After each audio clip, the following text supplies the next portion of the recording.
Hello बच्चों, कैसे हो आप सभी लोग। मैं हूं आपका अपना दोस्त यूनुस और इस चैनल में आप सभी का तहे दिल से स्वागत है। आज का हमारा नया टॉपिक है हिंदी।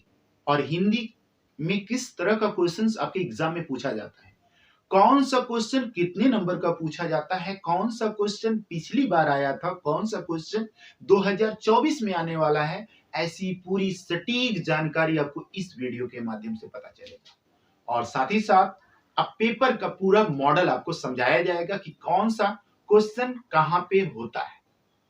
अगर ये पूरी सटीक जानकारी आपको चाहिए तो वीडियो को बिना स्किप किए पूरा पूरा देखें और साथ ही साथ इस वीडियो को ज्यादा से ज्यादा बच्चों के पास शेयर करें ताकि आपके साथ साथ उन बच्चों का भी भला हो सके। तो चलिए देर न करते हुए वीडियो को शुरू करते हैं।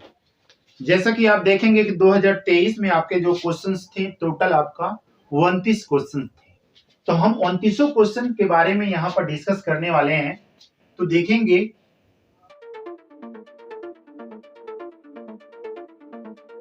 ये क्वेश्चन जो होते हैं ये आपके बहुविकल्पी टाइप में क्वेश्चंस होते हैं, यानी कि एमसीक्यू टाइप में आपके ये क्वेश्चंस आपके एग्जाम में पूछे जाते हैं।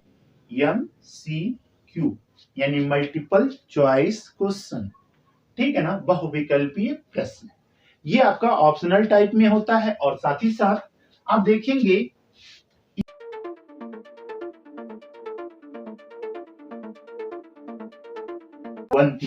ये क्वेश्चंस जो होते हैं इसमें आपको लिखना होता है, क्योंकि मैक्सिमम नंबर आपको इसी से मिलने वाला है।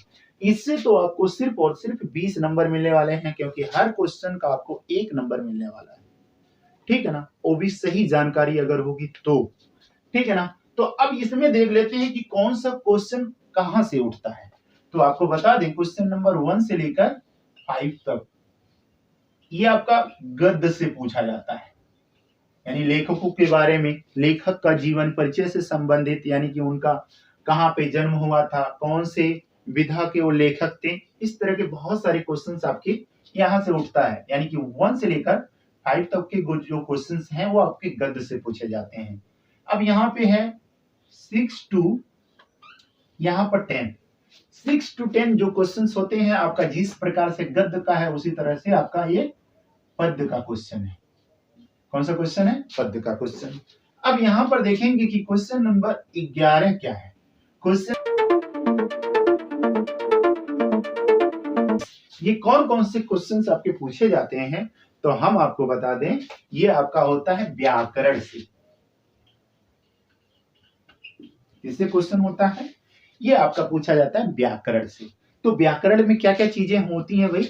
व्याकरण में आपका होता है संधि विच्छेद, व्याकरण में होता है तद्भव तत्सम, व्याकरण में आपका होता है शब्द रूप, व्याकरण में आपका होता है उपसर्ग प्रत्यय, समास विग्रह।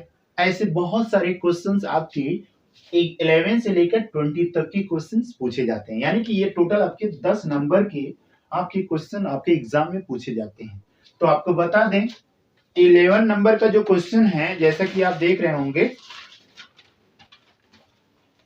ये 11 नंबर का क्वेश्चन है, नाना वाहन नाना वेश वेशा बिहसे सिंह शिव समाज निज देखा, ठीक है ना। तो ये इसमें पूछ रहा है कि किस प्रकार का रस है, ठीक है ना, किस प्रकार का रस है। तो इसमें ऑप्शन दे दिया है करुण रस, वीर रस, शांत रस, हास्य रस, ठीक है ना। तो इसमें जो ऑप्शन सही लगे उसको आपको लगाना है। फिलहाल तो यहाँ पे हम लोगों को क्वेश्चन पेपर सॉल्व नहीं करना है, आपको बता रहे हैं कि किस तरह के क्वेश्चंस इसमें आपके एग्जाम में आते हैं। तो ये आपका क्वेश्चन जो होगा वो क्या होगा? रस होगा। जानकारी के लिए बता दें कि ये आपका जो है वो हास्य रस है। और दूसरी बात ये है कि आपके सिलेबस में कितने रस हैं। तो आपके सिलेबस में रस तो 2 ही हैं, एक है आपका हास्य रस, एक है आपका हास्य रस, एक है करुण रस, ठीक है ना। एक हास्य रस है, एक करुण रस है, लेकिन यहां पर दे दिया एक वीर रस, एक दे दिया शांत रस, ठीक है ना। ठीक, तो आपका दे रहा है यहां पर 4 रस है, 1 2 3 एंड 4, 4 रस है। लेकिन आपकी जो सिलेबस में है वो आपका हास्य रस है या करुण रस है। तो आपको बता दें कि इन्हीं दोनों से आपका क्वेश्चन पूछता है, तो आपको बहुत ज्यादा दिमाग इधर उधर लगाने की आवश्यकता नहीं है। आप हास्य रस पे लगाइए या करुण रस पे लगाइए। पहली बात तो आपको इसमें पहचान बता दें, हास्य रस जिसे सुनकर आपको हंसी आए, ऐसे रस को क्या बोलते हैं? हास्य रस। जिसे सुनकर आपको रोना है, भाई करुण रस होगा। ठीक है ना। तो दो रस हैं, आपको सिंपल तरीके से जानना है, बहुत ज्यादा डीप हमें जाने की आवश्यकता नहीं है, बस सिंपल तरीके से समझ लीजिए। हास्य हंसी, करुण रोना, यानी कि हंसना और रोना दो चीजों को समझिए, बहुत आसानी से आप ट्रिक लगा सकते हैं इस पे। अच्छा, अगला क्वेश्चन क्या है भाई? बरहावा जो है आपका, यहीं कहीं पर बिखर गई थी भग्न विजय मालासी। ठीक है ना। इसमें पूछा है उपमा अलंकार है, उत्प्रेक्षा अलंकार है, रूपक अलंकार है या श्वेत अलंकार है। तो आपको बता दें, आपके एग्जाम में सिर्फ और सिर्फ 3 रस हैं। कौन कौन से रस हैं? उपमा अलंकार और उत्प्रेक्षा अलंकार और रूपक अलंकार, 3 हैं। ये चौथा दे दिया है, चूंकि option A B C D होता है, यानी 4 ऑप्शन के होते हैं, तो भाई इसको देना जरूरी है। ठीक है ना। तो आप इन तीनों को बहुत अच्छे से पढ़िएगा। ये आपका हो गया अलंकार से संबंधित। ठीक है। अब क्वेश्चन नंबर 13 क्या देगा? तो 13 में आप देखेंगे रोला किस प्रकार का छंद है। रोला किस प्रकार का छंद है, यानी कि छंद से क्वेश्चन आया है। तो भाई छंद आपके कितने हैं भाई एग्जाम में? छंद हैं आपके 2। एक है आपका रोला, एक है सोरठा। क्या है? एक रोला और एक सोरठा, 2 ही हैं। दोनों को आप अच्छे से पढ़िए, बहुत आसानी से आप इसके क्वेश्चन को सॉल्व कर सकते हैं। 14 नंबर का जो क्वेश्चन है वो क्या है? निर्जन शब्द किस प्रकार का उपसर्ग है? उपसर्ग। ठीक है ना। उपसर्ग क्या होता है और प्रत्यय क्या होता है, ये दो चीजों को आपको थोड़ा सा समझना पड़ेगा। उपसर्ग, उपसर्ग का मतलब होता है कि कोई शब्द आपको दे देगा और उस शब्द को क्या करना है, उसमें कुछ नया शब्द जोड़कर नया शब्द बनाना है। जैसे मान लेते हैं यहां पर दिया है, अगर हम कर दें आ, तो आ से आप कोई शब्द बना सकते हैं, जैसे आकार, आकाश, आगाज। ठीक है ना। आ से हम देखेंगे बहुत सारे शब्द बना ले रहे हैं, तो इसका मतलब क्या हो गया? उपसर्ग किसको बोलते हैं? उपसर्ग का मतलब कोई शब्द या कोई अक्षर दिया होगा, उसके आगे नया कुछ अपने तरफ से देकर उसे नया शब्द बनाते हैं, उसे हम क्या कहते हैं? उपसर्ग। इसी का जस्ट अपोजिट होता है प्रत्यय। इनमें से कौन सा उपसर्ग है? तो आपको बता दें, इसमें से ऑप्शन तो डी है फिलहाल, तो आपको ऐसे पहचानने होंगे कि कौन सा उपसर्ग का इस्तेमाल किया गया है। ठीक है ना। प्रत्यय क्या होता है भाई? प्रत्यय, जैसा कि आप देखेंगे 16वां नंबर का जो क्वेश्चन है आपका प्रत्यय ही है। इसमें लिखा है ई, इसमें लिखा है आ, ई, इसमें लिखा है आई, इसमें लिखा है आई। ठीक है ना। तो आपको बता दें, उपसर्ग का उल्टा जस्ट प्रत्यय होता है। प्रत्यय में क्या होता है? इसके आगे कोई नया शब्द जोड़कर नया शब्द बनाना होता है। जैसे मान लेते हैं आपका इसमें पूछा है कि भलाई शब्द में किस प्रकार का प्रत्यय इस्तेमाल किया गया? भलाई, तो क्या आ रहा है भाई? आई आ रहा है, भलाई। ठीक है ना। भलाई, मिठाई, खिलाई, कुदाई, नचाई, ऐसे बहुत सारे हो सकते हैं भाई। समझ में आ गया ना? ठीक है। अब देखते हैं, क्योंकि हम क्वेश्चन नंबर 16 डायरेक्ट बता दिए, 15 नहीं बताए, तो 15 आपका क्वेश्चन क्या है भाई? 15 आपका है पर्यायवाची। ठीक है ना। तो आप देखेंगे यहाँ 14 नंबर का जो क्वेश्चन है, इसे हम क्या कर दिए? उपसर्ग। 15 नंबर का आपका जो है पर्यायवाची है। ठीक है। अच्छा, 16 नंबर का क्या है आपका? प्रत्यय है, प्रत्यय हो गया। षड दर्शन में कौन सा समास है? तो आपका यहाँ पर देखेंगे क्वेश्चन नंबर जो 17 है, ये आपका समास है। ठीक है ना। तो आपको ये घबराने की जरूरत नहीं है, एक एक पे हम एक अलग से वीडियो बनाकर आपको समझा देंगे। इसमें आपका कहीं कुछ एक भी नंबर जाने वाला नहीं है, तो इससे घबराने की जरूरत नहीं है। बस आज आप इसमें क्या समझ लें, पेपर को समझ लें कि कौन कौन सा क्वेश्चन कहाँ कहाँ पे आता है और किस क्वेश्चन पे हमें ज्यादा फोकस करने की आवश्यकता है। ठीक है ना, आगे बढ़ते हैं। यहाँ पर लिखा है विभक्ति। 18वां क्वेश्चन आपका विभक्ति है, यानी विभक्ति को ही हम क्या कहते हैं, शब्द रूप, यानी कि ये आपका शब्द रूप से संबंधित है। ठीक, अच्छा 19वां नंबर का क्वेश्चन क्या है भाई, संधि है, संधि विच्छेद। ठीक है ना, अब 20वां क्या होगा, 20वां तो आपका है धातु, लट लकार लोट लकार, तो ये आपका धातु से संबंधित है। तो आपको पता चल गया होगा कि कौन सा क्वेश्चन कितने नंबर का आता है, और साथ ही साथ आप ये इसमें देख लिए कि कौन सा क्वेश्चन इसमें पूछा है कैसे। ठीक, आगे आ जाते हैं। नंबर का जो क्वेश्चन होता है वो आपका गद्य से संबंधित होता है। किससे संबंधित होता है, गद्य से। और गद्य में कितने गद्य दे देते हैं भाई, क और ख, क और ख। इसमें एक पैराग्राफ दे देगा ऐसे, या इसमें भी एक पैराग्राफ दे देगा। भाई पैराग्राफ को अच्छे से पढ़िए, नीचे की तरफ 3 क्वेश्चन देगा आपका। कितने क्वेश्चन देगा, 3 क्वेश्चन। इसमें भी देगा क्या, 3 क्वेश्चन देगा।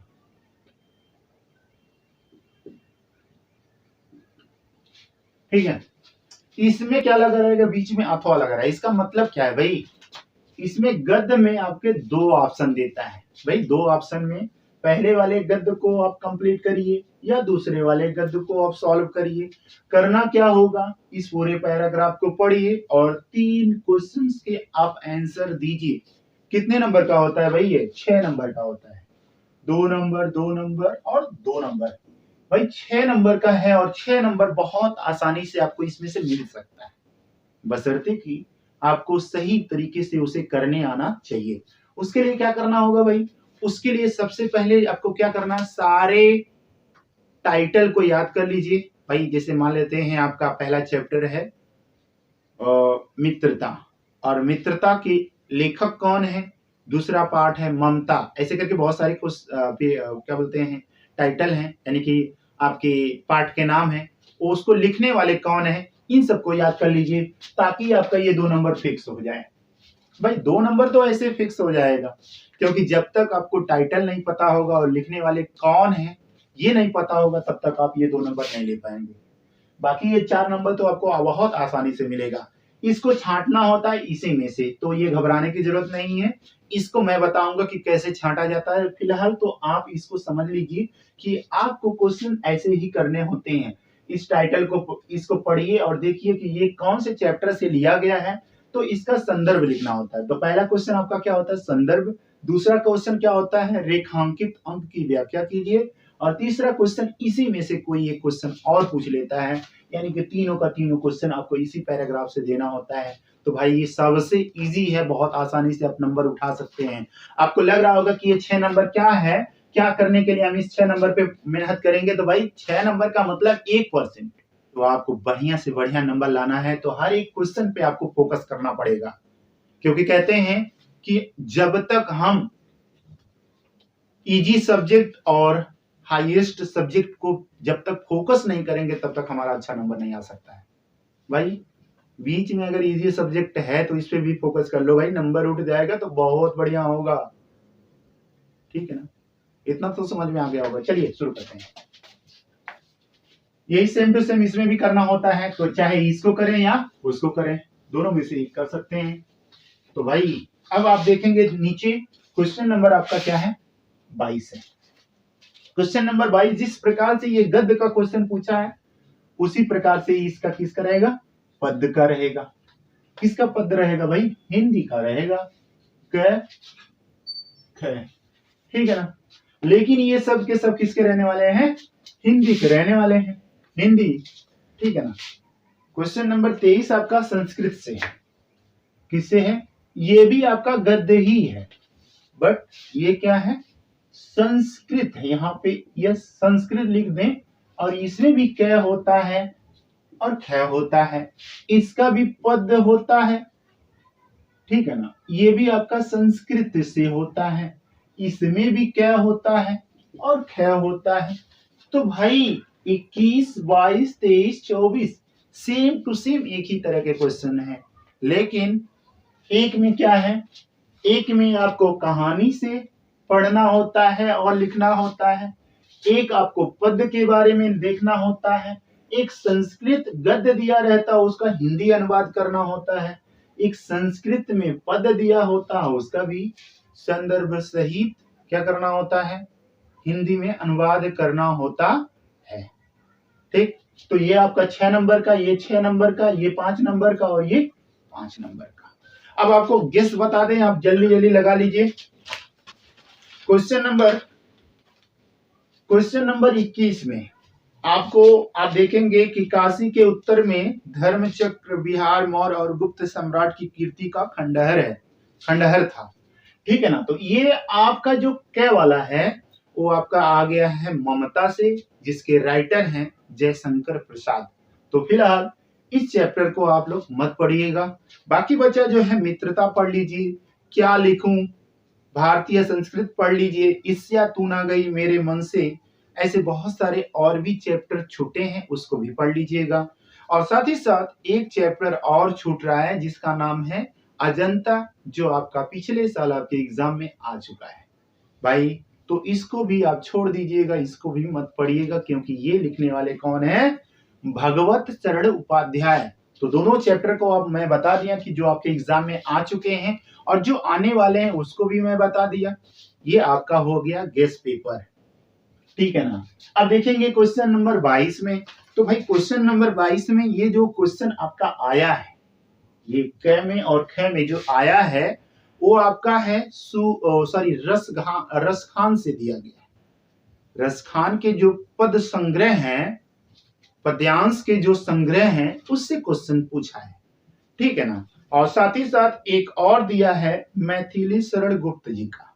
तो भाई इन दोनों को छोड़कर बाकी जितना बचता है वो आप पढ़ लीजिएगा। कौन कौन सा भाई, सूरदास, इनका अच्छे से पढ़िए, तुलसीदास, इनका बहुत अच्छे से पढ़िए, बिहारी का, सुमित्रा नंदन पंत का और महादेवी वर्मा जी का, इन सब का आप लोग थोड़ा सा अच्छे से पढ़ लीजिए, क्योंकि ये आपके एग्जाम में इस बार बहुत इंपॉर्टेंट होने वाला है। आगे बढ़ते हैं। यहाँ पर संस्कृत तो हमारा बल्ले बल्ले है, बहुत अच्छे से हमको संस्कृत आता है, क्योंकि हमको संस्कृत थोड़ा सा पहले से ही हमको नहीं समझ में आता है, इसीलिए हम इन दोनों पर कोई भी गेस आपको नहीं कर सकते हैं। इसके लिए आप थोड़ा सा पढ़ लीजिए। वैसे मैं आपको बता दूं तो भारतीय संस्कृत से आ चुका है, इसके अलावा वाराणसी वाला आप पढ़ लीजिए, उसके अलावा और भी 2-3 चैप्टर हैं, उसको पढ़ लीजिएगा। आपके एग्जाम में ये बहुत आसानी से आ जाएगा, क्योंकि वाराणसी आपके एग्जाम में बार बार आता है, ठीक है ना। वीर वीरेण पूजते, ये भी आपका क्वेश्चन आपके एग्जाम में पूछता है। तो ऐसे चैप्टर को आप पढ़िएगा। ये संस्कृत। क्वेश्चन नंबर 25 को देख लीजिए।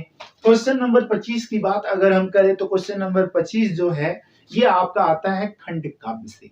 जैसे कि आप देखेंगे, अपने पठित खंड काव्य के आधार पर निम्नलिखित प्रश्नों में से किसी एक का उत्तर दीजिए। वो कितने नंबर का है भाई, 3 नंबर का है।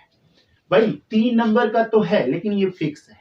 क्यों फिक्स है भाई, अगर आप जिस जिला में रहते हैं तो फिलहाल आप अपने टीचर से यानी अपने अध्यापक से संपर्क करें कि आपके जिला का खंड काव्य कौन सा है, ठीक है ना। जैसा कि आप यहाँ पर देख रहे होंगे, इसमें है कर्ण, वीर भरत है, तुमुल है, मातृभूमि है, जय सुभाष है, अग्र पूजा है, मेवाड़ मुकुट है, ज्योति जवाहर है, मुक्ति दूत है। तो ये बहुत सारे जिला का दिया हुआ है। फिलहाल अगर मैं महाराजगंज डिस्ट्रिक्ट का रहने वाला हूं तो महाराजगंज डिस्ट्रिक्ट के लिए क्या है, मातृभूमि है। तो मातृभूमि जो है ये सिर्फ और सिर्फ महाराजगंज के बच्चे ही लिखेंगे। अदरवाइज अगर किसी और डिस्ट्रिक्ट के ये बच्चे लिखते हैं तो उन्हें कोई भी नंबर नहीं मिलेगा। फॉर एग्जाम्पल में अगर आप जो है कन्नौज के रहने वाले हैं तो उस डिस्ट्रिक्ट का, उस जगह का जो है कौन सा खंड काव्य आने वाला है ये आपको पता करना होगा। आप देवरिया के रहने वाले हैं, आप किस जिला में रहते हैं ये आप संपर्क करिए, अपने टीचर से पूछिए कि हमारे ये जिला का कौन सा खंड काव्य है, इस क्वेश्चन को कैसे लिखना है। तो आपको बता दें इसमें 2 क्वेश्चन आते हैं। जैसे मान लेते हैं यहाँ पर दिया हुआ है मातृभूमि, तो मातृभूमि 6 नंबर पर है। कौन सा नंबर पे है? 6 नंबर पे। तो 2 क्वेश्चन आपका पूछता है इसमें, 1.5 नंबर का, यानी कि 3 नंबर का है तो आधा नंबर का होगा भाई। तो क्या पूछा है भाई? मातृभूमि के लिए खंड काव्य की रचना का एक प्रमुख घटना का वर्णन कीजिए। मातृभूमि के खंड काव्य की किसी एक प्रमुख घटना का वर्णन कीजिए। यानी कि ये मातृभूमि जो बना है वो सिर्फ और सिर्फ चंद्रशेखर आजाद के ऊपर ये कहानी है। उनके बारे में आप अच्छे से जानकारी अगर आप रखते हैं ना तो बहुत आसानी से आप इसके उत्तर को दे सकते हैं, ठीक है ना। तो वैसे भी आपको बता देंगे ज्यादा नंबर का नहीं होता, 3 ही नंबर का होता है, ज्यादा इस पर फोकस करने की जरूरत नहीं है फिलहाल। तो ये आपका फिक्स होता है, तो इसे आप किसी भी तरह से लिखना जरूर है। तो आप अपने डिस्ट्रिक्ट का पता करके इस क्वेश्चन को जरूर करिएगा। चलिए आ जाते हैं अगले क्वेश्चन पर। क्वेश्चन नंबर 26 है। तो भाई क्वेश्चन नंबर 26 है क्या? आपको बता दें 2023 के ये क्वेश्चन में आपका प्रश्न नंबर 23 के स्थान पर क्या दिया है? दिए गए लेखकों में से किसी एक लेखक का जीवन परिचय लिखिए। क्या लिखिए भाई? जीवन परिचय लिखिए। क्या में है? जीवन परिचय लेखक का। क्या में आपका है? कवि का, ठीक है ना। तो इसमें थोड़ा सा हमको देखेंगे, इसमें 3 क्वेश्चन आपके एग्जाम में आते हैं, 3 क्वेश्चन। इसमें भी 3 ही आता है आपका।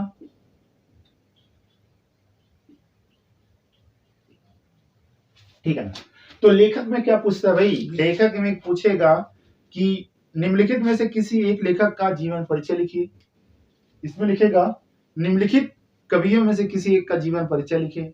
ये कितने नंबर का आता है भाई? 5 नंबर का। आपको बता दें ये पिछली बार जो है 3 नंबर का आता था, लेकिन अब कुछ अपडेट होने की वजह से अब ये डायरेक्ट 5 नंबर का हो गया। भाई 5 नंबर अगर चाहिए, 5 नंबर इसके लिए, 5 नंबर इसके लिए, तो भाई थोड़ा सा स्ट्रगल आपको करना पड़ेगा। आपको बता दें आपके जो सिलेबस में है, वैसे तो आपके जो एग्जाम में आया है आचार्य रामचंद्र शुक्ल, जो वेरी इंपॉर्टेंट है, और भगवत शरण उपाध्याय, ये भी आपका इंपॉर्टेंट है, डॉक्टर राजेंद्र प्रसाद। तो ये 3 आपके एग्जाम में आ चुका है। पहली बात तो आपको बता दें ये तीनों आपका आ चुका है, लेकिन कौन कौन सा आने वाला है 2024 में? तो आप तुरंत गेस लगा लीजिए। सबसे टॉप में आपके हैं जयशंकर प्रसाद जी, टॉप में है जयशंकर प्रसाद जी हैं। दूसरे नंबर पर आपको जयप्रकाश भारती का लगा लीजिए, और तीसरे नंबर पर तो हम कहेंगे सब कुछ छोड़िए, आचार्य रामचंद्र शुक्ल जी को एक बार फिर से पढ़ लीजिए, क्योंकि ये इंपॉर्टेंट, बहुत ही इंपॉर्टेंट है। ये बार बार क्वेश्चन आपके एग्जाम में पूछा जाता है, ठीक है ना। तो आपको लेखक के बारे में तो फिलहाल पता चल ही गया है। अब आ जाते हैं कवि के बारे में। तो कवि के बारे में भी ऐसे ही क्वेश्चन पूछता है।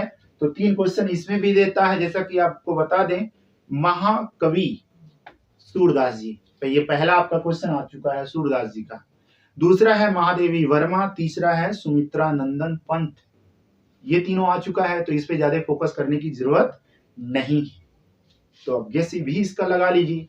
पहला है आपको जो सबसे इंपॉर्टेंट है, वेरी वेरी इंपॉर्टेंट, अगर 5 नंबर चाहिए आपको तो लगा लीजिए तुलसीदास, ठीक है ना। दूसरे नंबर पर आप लगा लीजिए, दूसरे नंबर पर आप लगाइए रसखान जी को। अच्छा, तीसरे नंबर पर आप लगा लीजिए मैथिली शरण गुप्त जी को। ये 3 हो गए, इन्हीं तीनों में से आपके एग्जाम में आने वाला है। अगर नहीं आता है तो आप हमसे मिलिए, ये तीनों के तीनों वेरी इंपॉर्टेंट है, आपके एग्जाम में जरूर आएंगे, ठीक है ना। आ जाते हैं ये क्वेश्चन, अब देखते हैं क्वेश्चन नंबर जो है 27वां कौन सा है। ये अपनी पाठ्य पुस्तक में से कंठस्थ कोई एक श्लोक लिखिए जो कि इस प्रश्न पत्र में ना आया हो। तो क्वेश्चन नंबर 27 में क्या लिखना रहता है? श्लोक लिखना रहता है, ठीक है ना। तो भाई श्लोक कितने लाइन का होता है? 2 लाइन का होता है। तो 2 लाइन का आप कितना याद कर लो? 3 याद कर लो। कितना याद कर लो? 3। क्यों 3 याद कर लो भाई, क्या जरूरत है, 1 से तो काम चल जाएगा, तो 3 की आवश्यकता है। कैसे आ गया? तो आपको बता दें क्वेश्चन नंबर जो 24 है, क्वेश्चन नंबर 27 जो है एक दूसरे के साथ थोड़ा बहुत तो संबंध रखता है। क्यों रखता है भाई? इसमें आपका पद में आपका मान लेते हैं कोई श्लोक दे दिया और इसका हिंदी में अनुवाद करने के लिए आ गया, वो भी एक नहीं 2 आ गया, क्योंकि 2 आता है क और ख करके। इत्तेफाक से आपका नसीब खराब रहा तो आप 2 याद करके गए और दोनों वही एग्जाम में आ गया, तो लिखोगे कैसे आप? तो उससे बढ़िया ये है कि दो लाइन का 3 याद कर लो। मान लेते हैं ऊपर का दोनों आ गया तो नीचे का लिख लीजिए। अब मान लेते हैं नीचे का दोनों आ गया तो ऊपर का लिख दीजिए। अब मान लेते हैं ऊपर का और नीचे का दोनों आ गया तो मान लेते हैं तो 20 वाला लिख लो ना भाई। आपके पास ऑप्शन है, बैकअप आप रखिए, तभी आप अच्छा नंबर ला सकते हैं। हमारे हिसाब से मैनेज अगर करेंगे तो कोई भी गलती नहीं होगी, बहुत आसानी से आप नंबर को उठा सकते हैं। फिर आ जाते हैं अगले क्वेश्चन पे। क्वेश्चन नंबर 28 क्या होता है? तो क्वेश्चन नंबर 28 आपको बता दें कि ये प्रश्न उत्तर होता है। क्या होता है? प्रश्न उत्तर। किस तरह का प्रश्न उत्तर भाई? संस्कृत में। संस्कृत में, ठीक है। तो इसे संस्कृत में क्या करना होता है? प्रश्न और उत्तर देना होता है। तो भाई ये वेरी इंपॉर्टेंट है, बट हम ये कहेंगे कि इसको आप रट लीजिए, खूब अच्छे से रटिए, क्योंकि इसमें हम गेस बता नहीं सकते हैं कि कौन सा क्वेश्चन आपके एग्जाम में आएगा। तो कुल मिला जुला कर आपको 4 4 10 5 और 5 10 और 10 4 14 नंबर का, 14 नंबर का नहीं बताया हूं, बाकी सारे क्वेश्चन को मैं बता दे रहा हूं। आप यहां पर देख लीजिए ये क्वेश्चन नंबर 29। क्वेश्चन नंबर 29 क्या है? निम्नलिखित में से किसी एक पर क्या करिए? निबंध लिखिए। तो भाई निबंध तो बहुत सारा है। निबंध आपके एग्जाम में जो आया है, आतंकवाद की समस्या एवं समाधान, बेरोजगारी की समस्या एवं समाधान, छात्र और अनुशासन, प्रदूषण की समस्या एवं समाधान। तो मिला जुला कर ये सारा एक ही पॉइंट पर है। आप अच्छे से किसी भी एक टॉपिक पे लिख सकते हैं। फिलहाल ये आपके एग्जाम में आ चुका है। इससे संबंधित अब आप मत पढ़िएगा, आप कुछ नई चीजों को पढ़ लीजिए। वैसे भी आप विद्या लिए होंगे या फिर कोई और जो है गाइड लिए होंगे, तो उसको आप अच्छे से पढ़िए, उसमें आपको कुछ न कुछ संग्रह उसका मिल जाएगा। आपको ये वीडियो कैसा लगा? उम्मीद करते हैं कि आपको ये वीडियो बहुत अच्छा लगा होगा। Thank you so much, bye bye.